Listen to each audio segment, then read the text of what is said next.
Hey, I don't know if anybody's here yet. I don't know if anybody showed up. One person showed up. I'm not sure what's going on with YouTube and the feed and everything else. I'm having kind of a time of it lately with YouTube. I've got better bandwidth, thank God, but some of the other stuff. Let me apologize first for my angry rant yesterday at the Costa Rican in front of everybody. It was very poorly done. I'm just extremely frustrated with that guy. He's done work here before and he hasn't done a great job. My husband likes him because he's cheap. I had just not 10 minutes before had a conversation with him about paint colors, and he was insisting, hey, Marmaduke, Scarlett, he was insisting that we use his colors. And I've had a high fever all week and I'm not feeling great. And he opened the door to come in here while I was broadcasting when my husband was in the kitchen and could have gotten him the ice. I misunderstood what he was saying, which was he was asking for ice, and I thought we were still having the color fight. So it was poorly done. I do apologize. Happy Thursday, Amanda. I'm going to talk about Hillsong today. Why? Because when I was part of my old Quiverful church, I actually went off a couple times to Hillsong trainings. Our pastor would have us go out to these different places and get trainings, whether it be nothing the feed when you go live. So anyway, not just Hillsong we would go to. I think we've been to like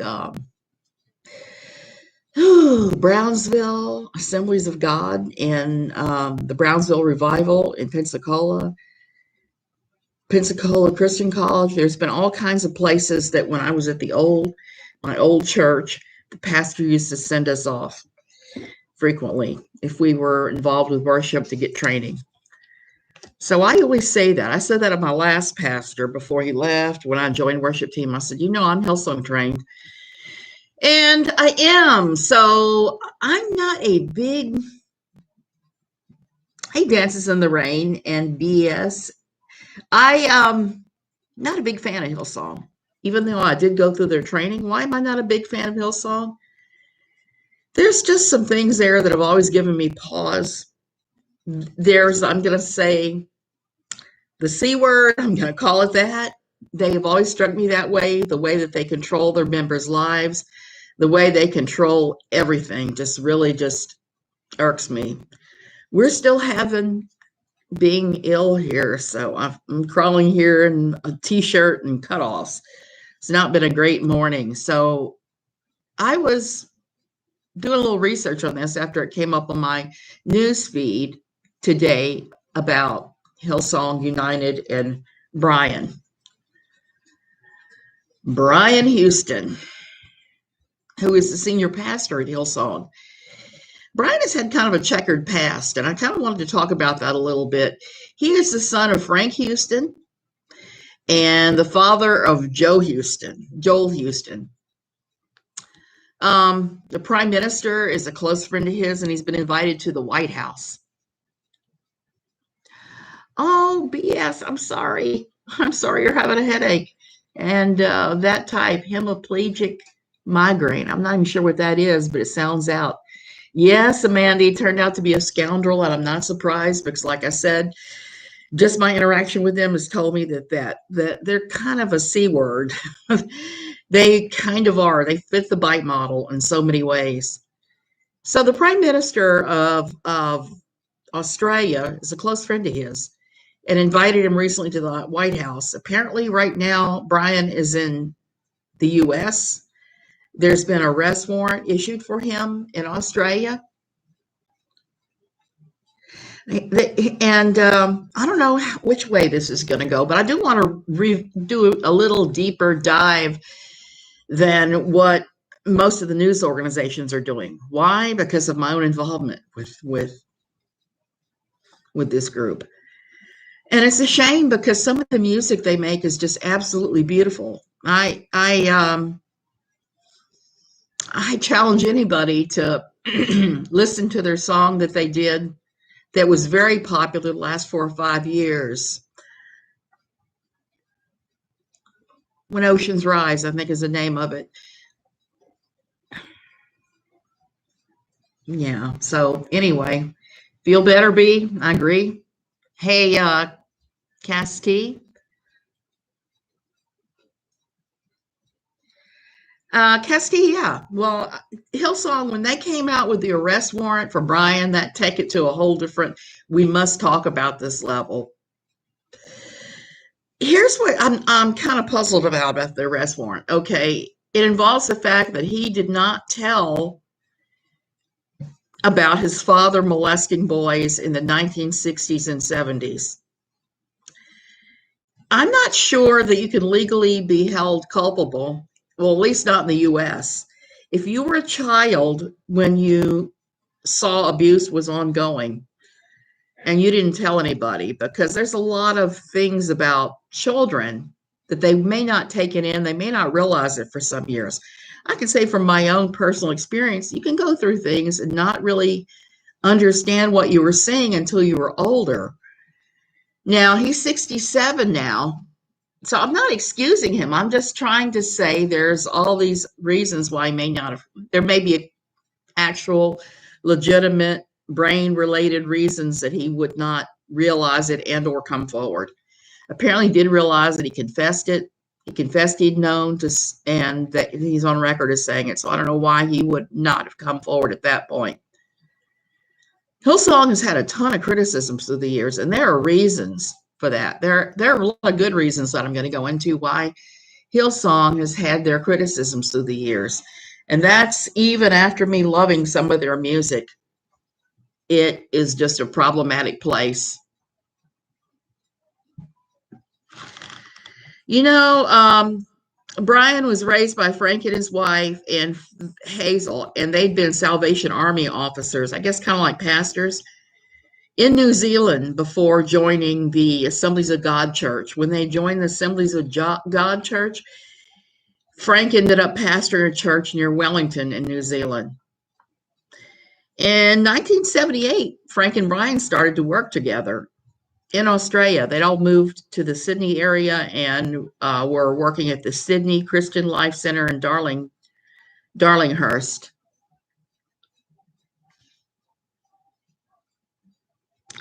Marmaduke, for that, he should be completely prosecuted for that. If it happened when he was an adult, if he knew about it and he didn't confess, then yeah, he leaves himself open for prosecution.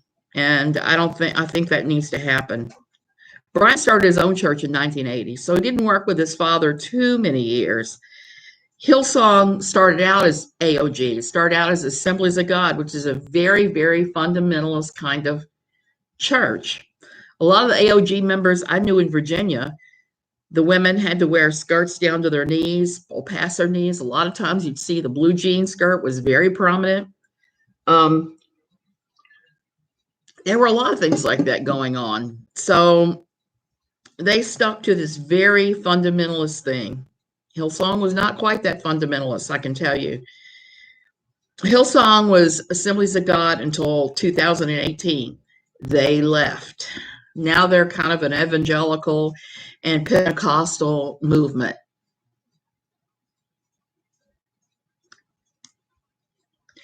I started reading through that, Cass, and I didn't get a chance to get all the way through because I was busy writing down what I knew about the place and doing a little research on it because it is such a problematic place. It's a mega church. It was one of the early mega churches. It's described as having a confluence of sophisticated marketing techniques and popular music. That is how Hillsong United and Hillsong, their various octopus-like organizations, became so popular and they became a mega church. It was the music. It was the music teaching, the songs. Hillsong has made zillions of dollars over that. And I've seen some criticisms over their worship team having their own private jet. But at the same time, I can almost see why you would do that, because if you're flying all over the place teaching, I mean, all we have to do is look at what's going on with American Airlines and Spirit right now. Have canceled so many flights, it's ridiculous. It's hard to get around. So some of these organizations, I'll give them a pass on having a private jet. Their Castle Health Center holds 5,000. Yeah. And there's a lot of squishy things being done with the money there. And I'm going to talk about that just in a bit.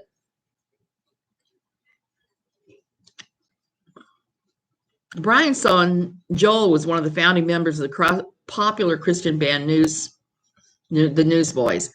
I don't know if you've heard of them. I used to listen to the Newsboys, on repeat all the time. They were my go-to band for so many things.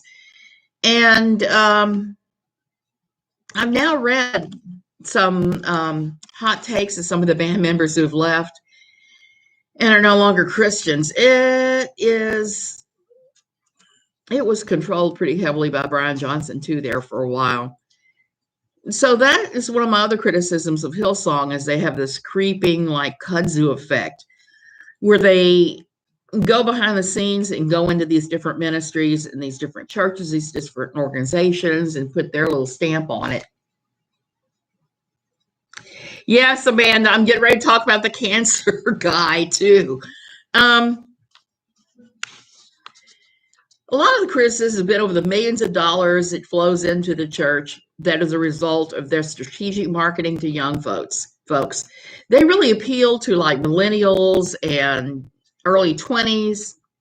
They try to be kind of hip and edgy church and surfing and all that crap. Newsboys back in my day. I love them too, Amanda. I also love Petra.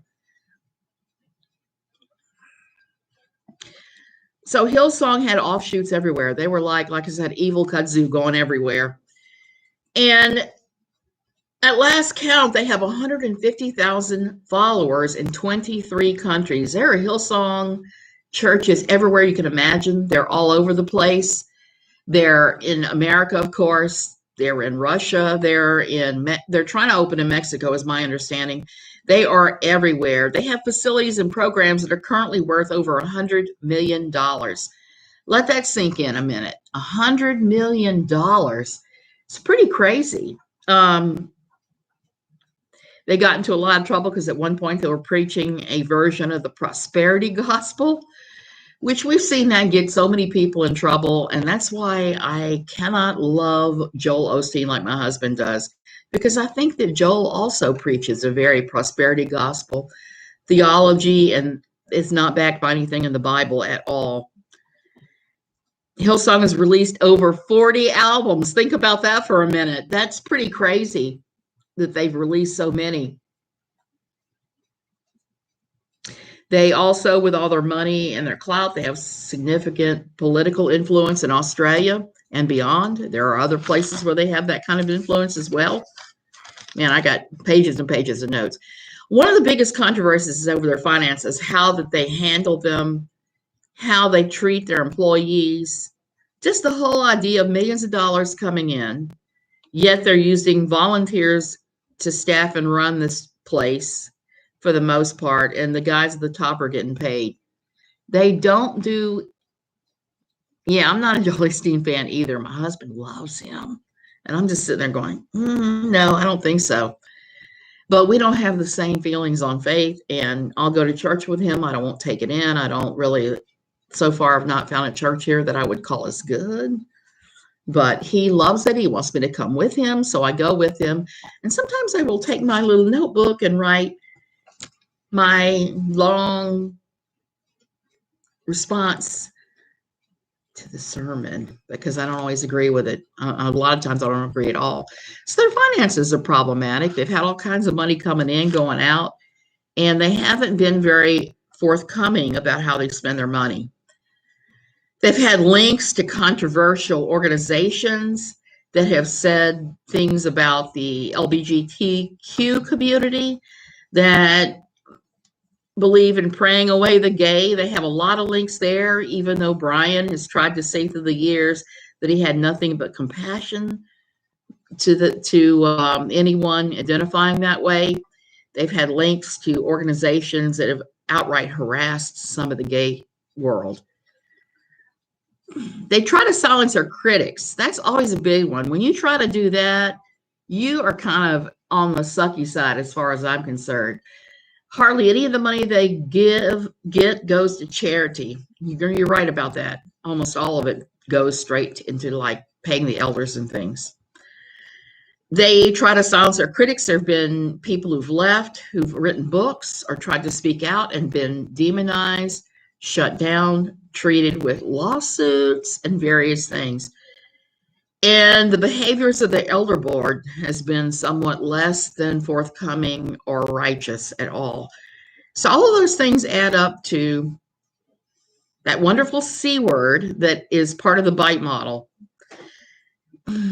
So problematic, high demand, problematic religious organization. That's what they are. They've been accused of things like receiving government grants for things like helping provide services to the Aborigines community, and they've spent the money on staff and all kinds of other things, and not on the things that the government gave them the money to actually spend the money on. They don't accept them. You're right. They do not accept LGBTQ members. They give surface praise to that, surface acceptance, but where the rubber meets the road, they are all about getting rid of their or converting, praying the gay away, which we all know does not work. Frank sexually abused boys in New Zealand and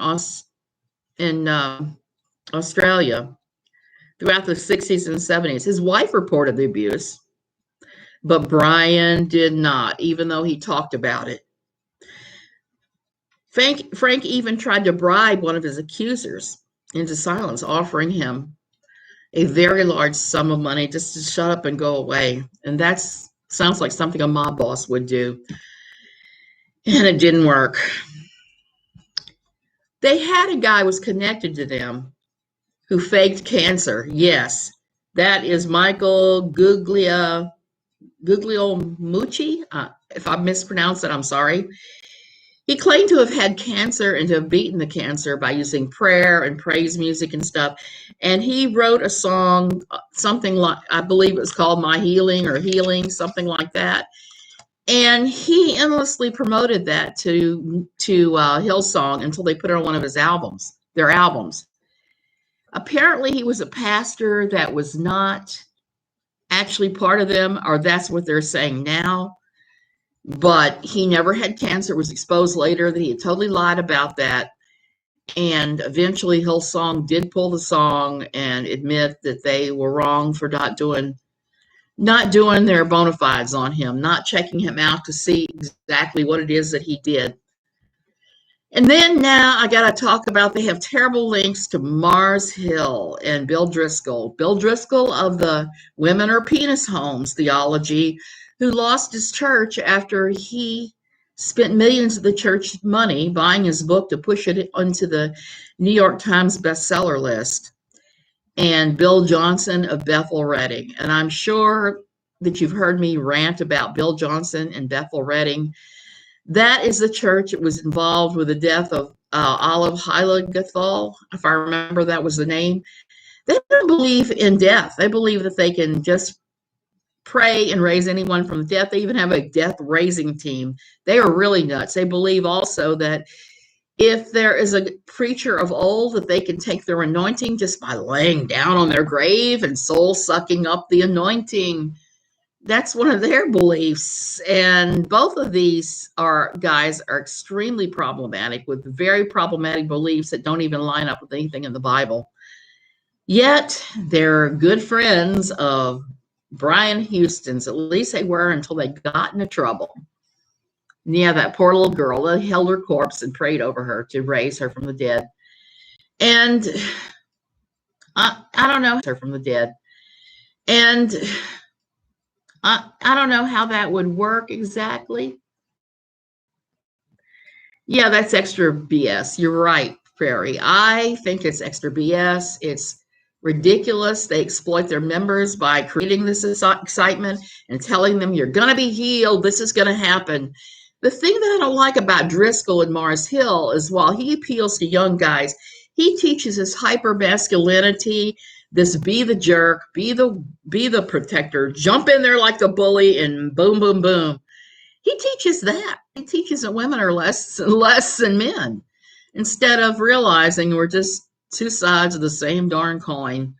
We all have our characteristics.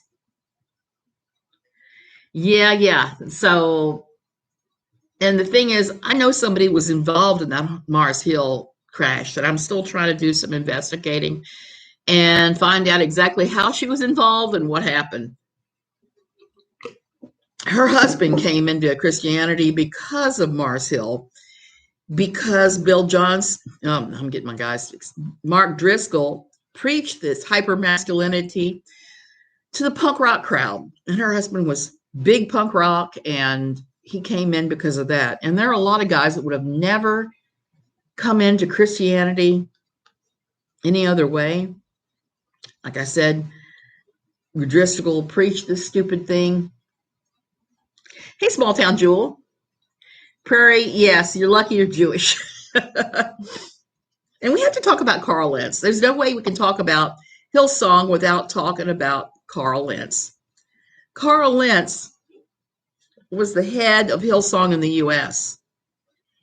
He was very prominent, very popular. You would see him here, hither and yon, with his hipster glasses on, his hipster appearance. He rode whatever the latest cultural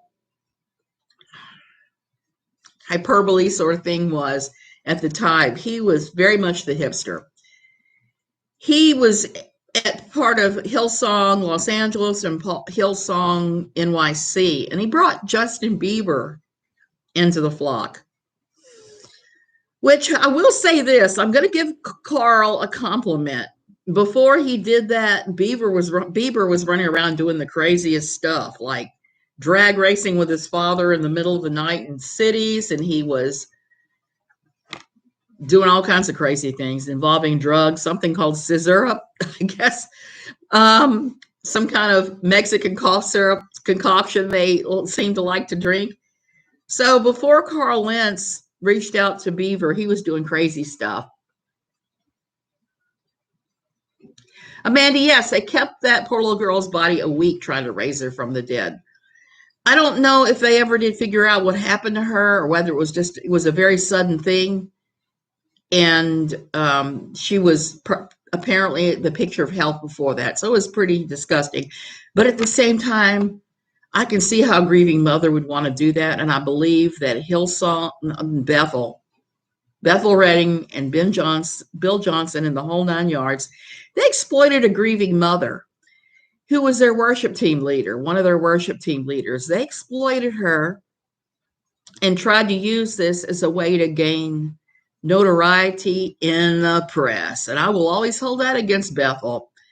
That and the fact that another of their worship team leaders, the guy with the spaghetti hair, whose name I can never, ever, ever, ever remember, was going around doing all these praise and worship services throughout COVID. And he was kind of flipping the double bird at COVID and saying that he rebuked the illness. He didn't want to think it was real. No masking, everybody shoved together. That was part of the whole Bethel Redding experience. Scissor is Cody calls her hard liquor and grape soda. Oh, no way would I do that, Prairie. I remember back in the 70s when I was a stoner, we used to get codeine cough syrup from Mexico. We'd go down there and buy it in bulk. Now, it was never my thing, but I know a lot of people who it was their thing. It was definitely their thing. So it sounds like it's something very similar to what used to go on in those days. It is tragic, and they exploited that little girl's death to try to gain notoriety. And God knows they gained it with their stupid outdoor concerts. That group of leaders took advantage of that mom with a dead child. Like that repulsed me. Me too. And I wrote about it. And I got so much ugly, nasty pushback from Bethel members at No Longer Quivering at Pathos when that went down. I actually got death threats over that, believe it or not, stupid death threats. And I just kind of laughed and was like, whatever. And because I have to say that the most really nasty acting Christians I had to deal with at Pathos, Bethel Redding was number one, and a distant second was Stephen Anderson and the New Independent Fundamentalist Baptist. Those were the people that gave me the hardest pushback and said the nastiest thing. To this day, the members of the new IFB have keep threatening to show up here and shave my head. I would just rock the short hair. So they think they would be doing me some harm. They'd be doing me a solid because this hair is heavy and hot. So they should be charged with abuse of a corpse prairie. It really made me furious when that was going on. And it made me even more furious that they were acting like I was some kind of a nutcase for saying that they were nutcases for expecting that. You know, Jesus raised somebody from the dead. He raised Lazarus from the dead. And I don't think there was any other cases in the Bible of Jesus ever raising anyone from the dead but that one person. You know, Jesus didn't run around raising people from the dead that way. So I'm not sure how they would make that some kind of centerpiece of their entire theology. It's bad enough they're promising healing to people with very severe medical conditions, and they're not able to follow through on that. I cannot tell you how many conferences I sat through in my time in Quiverful, and some that I even prayed at for my old church, to heal people with all kinds of serious things, from MS, from breast cancer, from heart troubles, from all sorts of things. A guy I knew we used to pray for all the time had a pretty severe stroke. And looking back, I think he must have had a thalamic stroke like my last one, because he lost vision and he couldn't work any longer and he didn't have balance. And it's kind of the hallmark of that kind of stroke. So we used to pray for him to be healed. And I never saw anybody actually genuinely be healed of any of that nonsense. I saw people that would proclaim they were healed, and then the next time there was a healing service, they would come back with the exact same symptoms. And the healing team people would tell them things like, well, the reason that you didn't get your healing is because you don't have enough faith, or you're paying too much attention to the symptoms. You have to deny the symptoms so that the healing will manifest on this side. I mean, it was a million stupid excuses. So those Bethel Redding people came after me, but none of them know that I have been there, done that, including being part of their stupid conferences a number of times. The same thing with my mom when she was on dialysis. I was in elementary school. I'm so sorry. Dangerous wackadoo. Yep. I wish there would be criminal charges. Yes, Amanda, for this sort of thing, because it's just disgusting how they exploit people, fearful people, angry people that are desperate to do anything to see the healing for their loved ones. They exploit the hell out of these people. And I think that needs to be criminalized. If you're teaching this and you're teaching that Jesus healed everybody, and it's true, Jesus did heal everybody, but is Jesus? I know the theology that they're basing this on. It's because one of the words of Jesus was, these things you'll do and greater. See, Jesus said that we would do greater than him and the same things. So they're standing on that to justify the fact that they think that Jesus will heal everybody that they bring to the altar. That was what I was taught. That's what they were all taught. It took me some time to get that out of my brain and realize it's not really. It's not. Can God heal people? Why, sure, I think anything's possible. Can you claim that it always happens, or that if it doesn't happen, it's somebody's fault? No. The truth is somewhere between the two. Prairie, yes, that will make you learn to be more centrist and normal. Gives you more compassion. It needs to be criminalized. I agree. Different kinds of healing, though, and people don't want to understand that. You're right. There's all kinds of different healings. And if you're dealing with something that is serious, I always tell people, if you want to go get prayer for your thing, be my guest. But at the same time, continue to take your medicine, continue to go to the doctor. There's no harm in doing both. There's no harm in doing both. You really need to be, you really need to be with some reality in these things.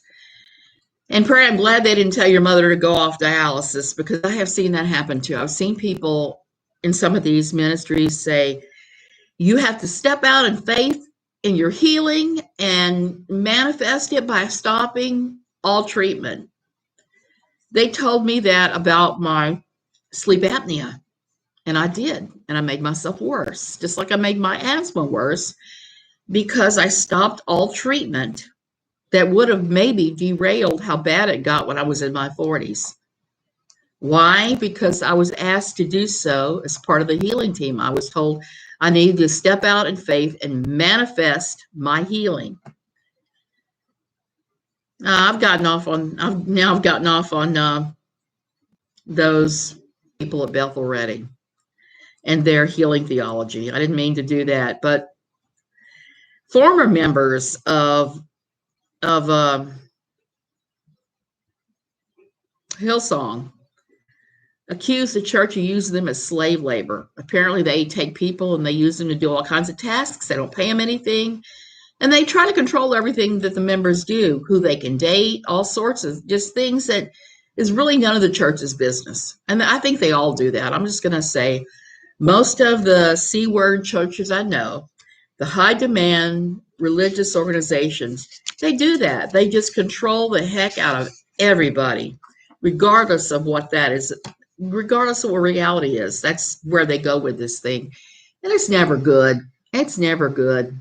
Yes, and Jesus sent people as doctors to have things certified as healed too. So obviously he doesn't have a problem with doctors. There are a lot of churches that will teach that. They will teach that you shouldn't ever go to the doctor. What if death is a healing? That's interesting. That's an interesting thought. I have to think about that for a while.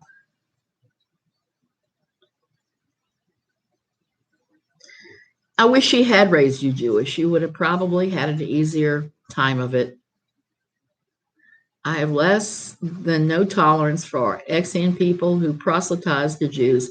That's a big trigger for me too. I don't like that, particularly after finding out I actually had some Jewish ancestors. I don't have any patience for that whatsoever. Death is absolutely a form of healing. No one wants to wrap their head around it when in the midst of their illness with a loved one. Yeah, it's because they're going to miss their loved one is why they don't. So you have these theologies that spring up as a result of that, as a result of the fear of death, the fear of losing a loved one, the fear of losing their lives early. You have these theologies that spring up that exploit people's fears and promise relief. They promise, and they do, they all promise that you're going to be able to skip all this stuff while they are going about their whole, oh, everything's so awesome and you're going to be healed theology. And at the same time, they're exploiting these people for money. They're working them. They're working them like rubes at a carnival. Like they're carnival barkers and everybody below is a rube. I've seen this again and again and again. I suspect this has been happening since the beginning of the world, and it probably happened to the end. I hate to say that. Prairie, I understand that fully. My father died in 1999. I came down to Louisiana very quickly because he died. Well, he had a severe stroke. And I actually have a little fear about that because I'm 61. He died of a stroke at 61. His mother died of a heart attack at 61. So I've got that family history on that side, even though on my mother's side of the family, the women lived to be very old, like in their hundreds usually. So I don't know which way I'm going to go. I don't know if I'm going to die of a stroke at an early age or not. But anyway, long story short, my father had a massive stroke. They called me where I was living in Virginia, near DC, one of the suburbs, and said, you have to get down here now. He's on life support. He's had this massive stroke. So they called me at 6 p.m. on a Saturday night, and I'd talked to my father earlier that day on the phone before I went to work. So they called me at 6 p.m., and I started working the phones trying to find a flight out and was unable to get one. So we jumped in the car and we drove straight down. My husband and I, we drove straight through to Louisiana, to Baton Rouge, Louisiana, getting there around 3 o'clock the next day. He was still on life support. The doctors told me there was no hope. We had to remove the life support. The decision became take the life support off or not. For me, it was an easy decision because 2 weeks before he died, he had told me that he kept having this dream that he had had a stroke or heart attack or something, and he was up in the hospital bed and he couldn't speak, but he could hear everything going on around him, and they were telling the family this and that and the other thing, and to take him off life support, and he was screaming and carrying on and various things. And he'd also said to me through the years, my father had heart problems from the time he was 14. He had rheumatic fever, it damaged his heart. He was never completely well. I remember my entire childhood, he was in and out of the hospital on drugs for blood pressure and everything his entire life. So he and I talked a lot about life support. He said he never wanted to be living on life support. And he asked me what I thought about his dream. And I said, I think your dream means that your time is probably short and you need to get right with people. I really think that, because at the time he had a wife, a girlfriend, and a mistress. He had this whole group of women he was involved in. It was kind of a circle. And I just told him, I said, you need to get right. And of course, I was still in Funky Town then. So of course I would say, you must get right to somebody I knew was living not right. So I got there, and my very Catholic family, nobody wanted to turn life support off, but my stepmother and I. We turned off life support, and I had to deal with the very Catholic family, very Catholic, part Episcopal family, that was saying we were ghouls for turning it off. And they thought that I was even worse ghoul because I sat in there with him and held his hand while he was dying. And I have to say, it was actually a beautiful experience. I'm glad I got to experience it. I don't think death is to be as feared as everybody makes it out to be, or as even as the church makes it out to be. So living in anticipation of a miracle is awful, you're right. Particularly when you know it can't happen, particularly when someone has passed on. My father passed on. It was actually a beautiful experience in its own weird way. I know that sounds strange, but it was. We kept the girlfriend and the wife from fighting at the funeral, so it was all good. It was all good. I was not praying for him to be raised from the dead, because at that point in 1999, my church was not involved in any of that healing or death raising nonsense yet. It was still a year or two down the line. But I know that I would have probably prayed to try and raise that man from the dead had I already gone through that theology and teaching at that point. So there are small mercies involved in that. A little interesting side note, in our funky churches in 1999, there was a lot of fear over Y2K, and everybody was anticipating the end of the world as we know it. I never believed that, because I knew a little something about how computers worked, and I just did not believe that this was going to do more than affect a few people in a few countries that maybe had old software and old computers. So I watched everybody stockpile everything under the sun for Y2K, and I did not participate. And I'm glad I didn't, because I actually managed to be able to sit back and say, yeah, I'm not worried about this. And I'm not spending all that money and living in fear. So much of that kind of evangelicalism in these churches I'm talking about, Hillsong, Bethel, Mars Hill, so many of these places are rooted in fear. They don't believe they're rooted in fear, but they most certainly are. And sometimes it gets exhibited in things like Y2K. The morning of New Year's Eve, I came upon my daughter, who would have been 8 years old, crying, screaming and crying, and because it was the end of the world. She'd absorbed that from church, even though I tried to say, no, I don't believe that's what's going to happen at all, and this is why. She'd absorbed that lesson and was, frantically upset that the world was ending.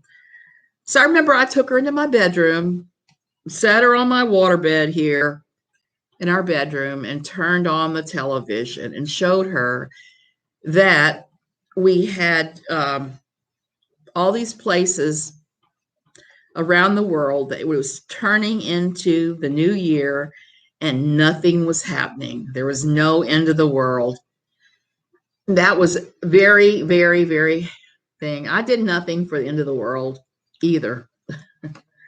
Oh, laughed at the doomsday preppers. I did the same thing, Amanda, and my favorite doomsday preppers are back to doing it again. I have a girlfriend that bought $6,000 worth of that dehydrated food that Jim Baker sells.